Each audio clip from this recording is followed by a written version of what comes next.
na tayo. I like my outfit today. It's kind of first time that I'll be wearing something like this. Pero kasi ang style ng character ko is edgy. But I don't wear edgy clothes. Wala sa edgy yung aking aesthetics. It's kind of the first time and I'm excited to film it. At the same time, kabado ako kasi hindi ko pa kabisado yung lens ko. I'm so sorry po, pero hindi ko pa po kabisado yung lens. We'll see, we'll see. We'll see. Ha? Wala. Wow! Sana sa Tuesday hindi magano. Ganito. Yung construction.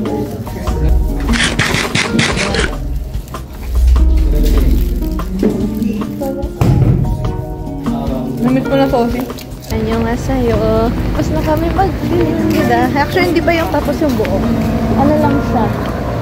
Day 1 done. Yay! Masasabi ko na ulit yun. Day 1 done.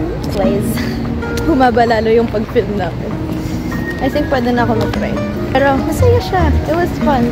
Noong una kinakabahan ako kasi wow, the pressure. Ang ganda ng equipment nila. Film kami. Kasi wala kaming equipment. Tapos ngayon, ang dami ng equipment. Sabi ko, shit. Nawa ay lahat. Nakaka-excite siya. I like that I'm opening myself to experiences and wow! Wow! Wow! Yun lang. And buti masaya din kasama yung mga co-actors ko.